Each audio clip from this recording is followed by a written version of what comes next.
السلام عليكم اخواتي ومرحبا بكم معايا في قناتي وقناتكم يوميات ناديه دي زاد. كما راكم تشوفوا اليوم ان شاء الله راح نديروا مملحه اسهل منها ما كاش. تبعوني راح تشوفوا معايا المقادير. راح نحتاج كاس حليب، كاس ماء دافي وحتى الحليب دافي، ملعقه خميره تاع الخبز وملعقه سكر واكيد فرينه. هنا الفرينه تاعي راهي مغربله. راح نمر مباشره لطريقه التحضير. نحط كامل السوائل،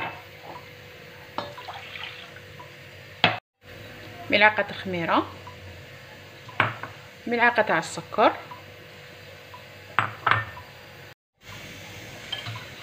ونخلطهم مع بعض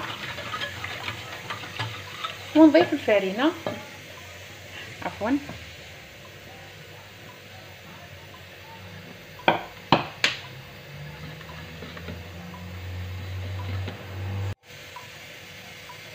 نضيف الملح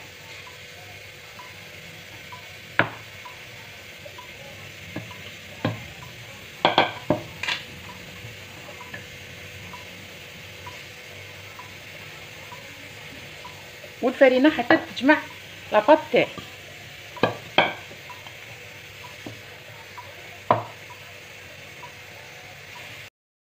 هذيك العجينه نتاعي تلصق شويه ماشي مشكل. راح نضيف عليها ملعقه تاع زيت الزيتون او زيت عاديه. انا راح ندير زيت الزيتون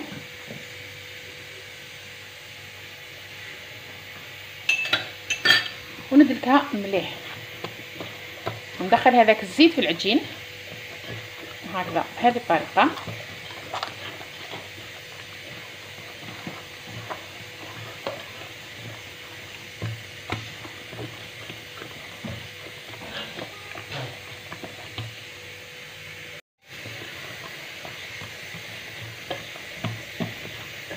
فوالا نغطيها نخليها تخمر ونمروا مع بعض نحضروا الحشو.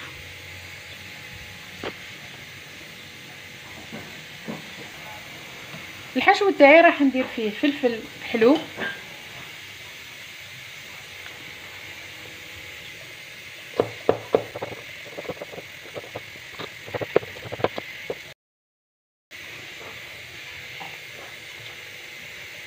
راح نقطعوا بصله حتى هي مربعات،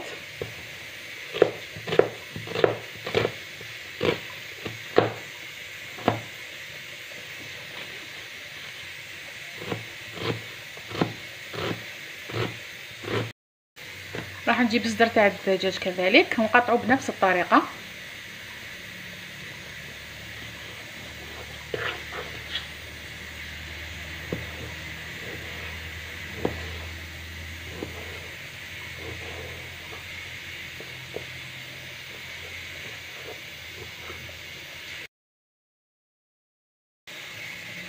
راح ناخذ كذلك 2 حبات طماطم ونقطعوهم مربعات حتى هما،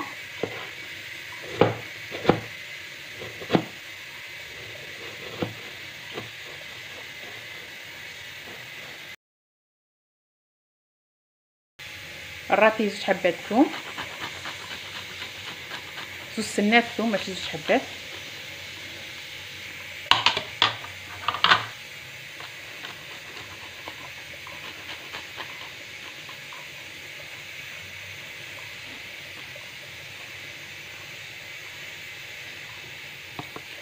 ونديروا لي زيتيس. اول حاجه الملح،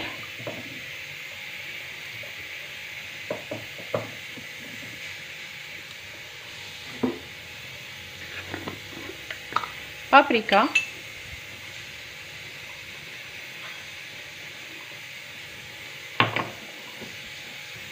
فلفل اسود،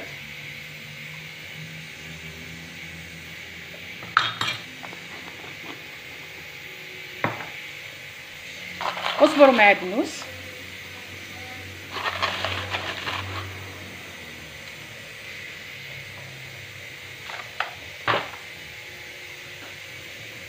وملعقه زيت الزيتون، ونخلط الكل مع بعض.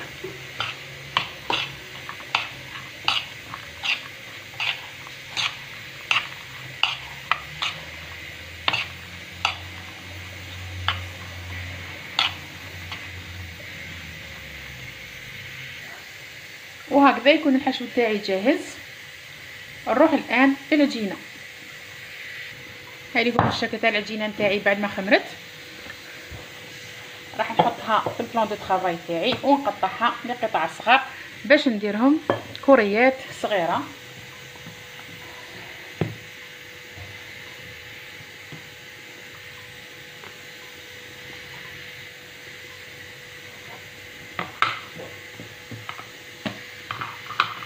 نحاول يكونوا بنفس الحجم.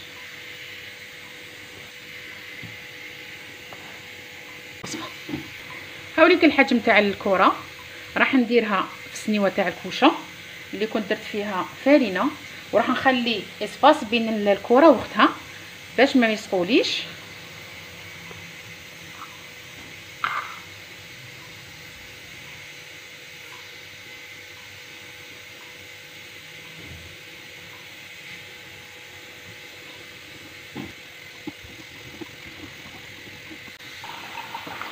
راح نفتحوهم رقاق هكذا.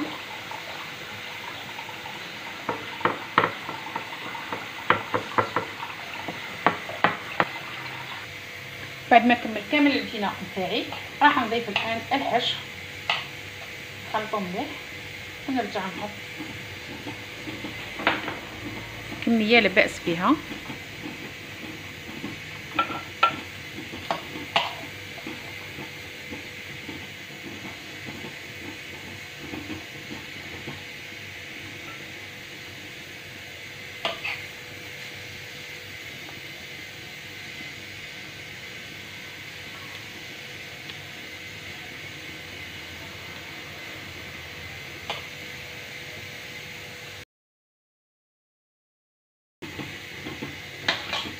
هكذا وندخلو يطيب.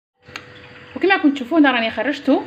راح نضيف له الجبن من الفوق ونردو اخر مره ونوري لكم جاهز في صحن التقديم.